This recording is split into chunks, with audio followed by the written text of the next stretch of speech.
Bom, então nessa aula a gente vai estar tratando sobre arquitetura de software. Nessa específica a gente vai estar falando da arquitetura cliente-servidor. Vamos buscar entender seus fundamentos, funcionamentos e aplicações reais. Então, para começar, o que é uma arquitetura cliente-servidor? Ela é uma arquitetura que se utiliza a comunicação de redes com os sistemas LAN, WAN e a internet. O seu processamento é separado em funções de cliente e servidor, o cliente sendo a interface e o servidor os processamentos.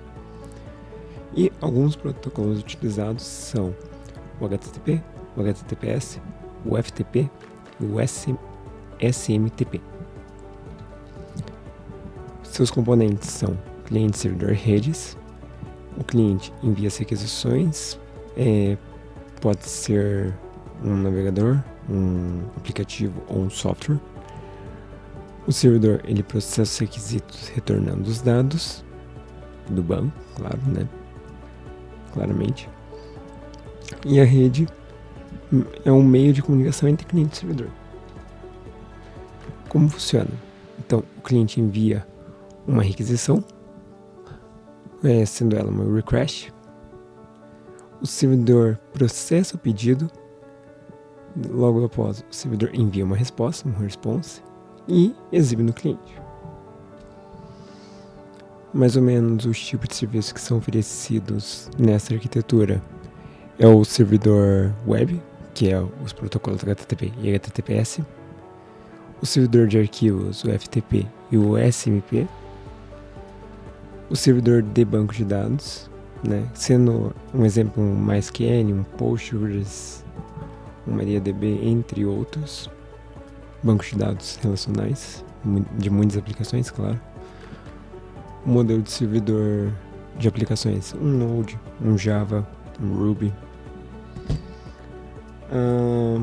E um servidor de e-mail, um SMTP também. Vantagens da utilização desse tipo de arquitetura. A gente tem a separação de responsabilidades, uma escalabilidade, a centralização de dados e o acesso remoto. Muitas vezes esse tipo de pergunta cai em algumas provas, então eu já vi pergunta cair falando que o servidor é local, então tomem cuidado, porque não é, ele é um servidor remoto, ok? Desvantagem, dependências da rede, igual eu já falei anteriormente. E não é local, ele é remoto, então você necessita da utilidade da rede. Ponto único de falha, então é bem assim, caiu qualquer coisa de serviço, acabou, né? Então, o que leva já para a próxima falha, que é o custo de manutenção. Dependendo quanto maior isso fica, menos vantajoso é e muito custoso para manter. Bom, alguns exemplos no mundo real, né? São websites, navegadores, servidores e web servers, jogos, né? Por cliente.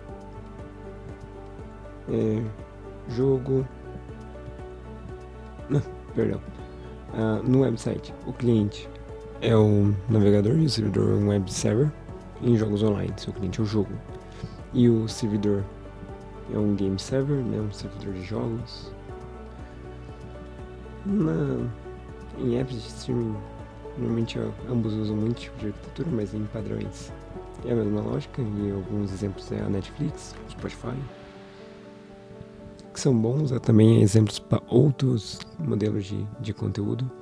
E-mails, como cliente Outlook, Gmail, e o servidor.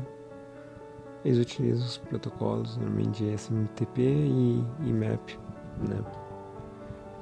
Arquiteturas relacionadas, peer-to-peer. Cada nó atua como um cliente-servidor. Multicamadas, N-tier. Separa o cliente, a aplicação e o banco de dados.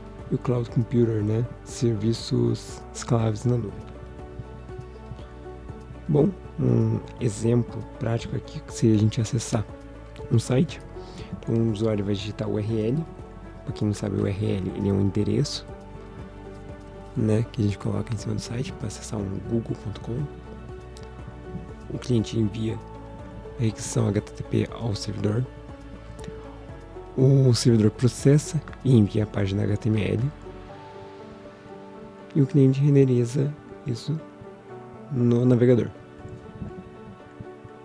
Então é isso. Essa foi a nossa aula de arquitetura cliente-servidor. Muito obrigado e vejo você na próxima.